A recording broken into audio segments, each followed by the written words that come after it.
All right, welcome back to another episode of Creation Mastery. So, today I want to talk about your power of belief and how you can use belief to get what you actually want in life.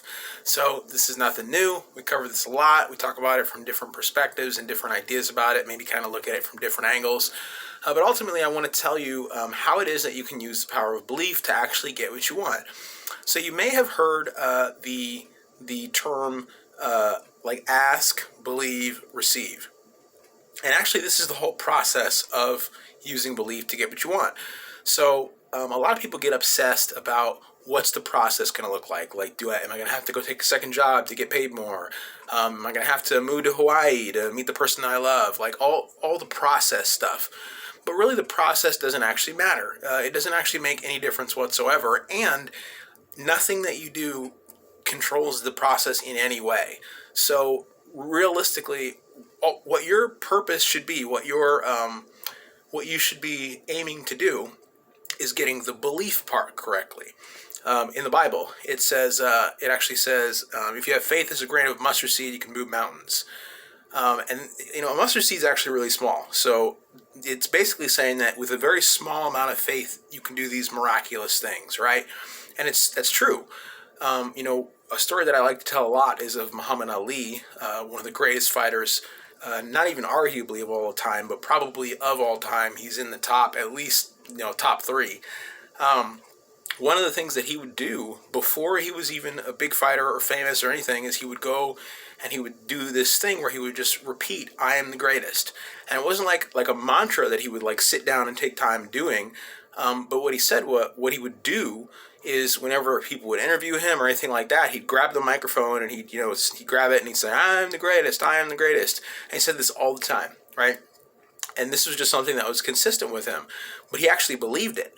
So way before he actually was what people considered the greatest, or before that was actually made manifest in his actual life, he already was the greatest. It was already done. He was actually living that out in his head, in his mind. He was already living that out way before other people recognized it, and it was made manifest in actual reality.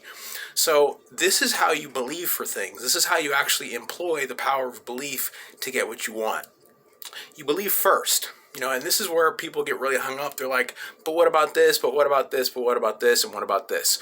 Or my situation is unique. I can't believe because of this, right? Something that just happens a lot because people think that for some reason they have this special situation where they're not able to believe and they can't do it. Well, I'm here to tell you that you can do it, and it's very simple. So we've got some books. They're totally free. Highly recommend you read the first one. These are not complicated. They're literally like 8 pages, 6 pages. Links below. But you can actually go through, and these books will actually tell you how to use the power of belief to get what you want.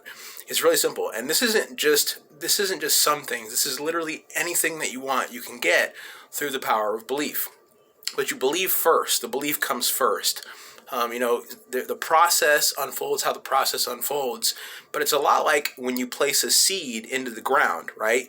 You place the seed and you leave the seed and you leave it alone. And you already know that seed is going to grow into a tree, right? It's going to grow into a tree because that's what seeds do. They grow into trees, right? Well, when you set a belief and you're like, this is going to happen, it's done, I've asked, my part of the process is finished, then you don't have to do anything else. You can just leave the seed alone and it'll grow at the rate it grows and it'll become a tree. It's just like that. But people get so caught up in they want to dig that seed back up and check to make sure the seed's still in the hole. Is the seed still there? Is it still in its ground? It's like, leave the seed alone. You got to leave the seed alone. Let it do what it's doing. It's growing at the rate that it's growing. It's getting sunlight. It's getting water. It's growing at the rate that it's growing. Leave the seed the heck alone. So literally, all you have to do is believe and then go back to your life. It's that simple. And then the process will naturally unfold. Things will naturally happen where opportunities will come your way. People will show up.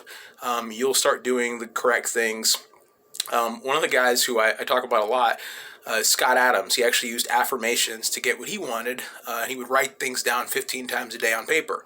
And really what was fueling that? Well, it was his belief. He believed that doing this, writing this down, he believed that he was going to get these results. So he kept writing these things down. And he said he wanted to be a famous cartoonist. And one of the things that he says in one of his interviews, if you don't know Scott Adams, he's a cartoonist, really famous cartoonist. He made Dilbert, the cartoon strip. One of the things that he says in his interviews, or an interview, he's got a couple of them, I think, but the one I'm thinking of in particular is he said, my habits and things that I was doing in my life just started to change. I noticed myself studying differently and doing different things than I was doing before. And this is how the process unfolds. You'll just naturally start doing the things that are required to produce this result, because it's already done. The seed's already in there, right? The seed's already in the ground. It's growing at the rate that it's growing. You are a part of this unfolding where, you're doing things yourself, but the process unfolds naturally. You don't actually have to do anything to make it happen. You don't have to go work harder. You don't have to call a bunch of people. You don't have to do anything like that you might think mentally you have to do to help it along. You can't help it along. It's the seeds in the ground, and it's growing at the rate that it's growing. You just got to leave it alone and do your life. But the power lies in belief. It's in belief. It all starts with belief. So check out the books below. They're really short. They're like 6 pages, 8 pages, but they're really going to help you to be able to use the power of belief in your life to get anything that you want.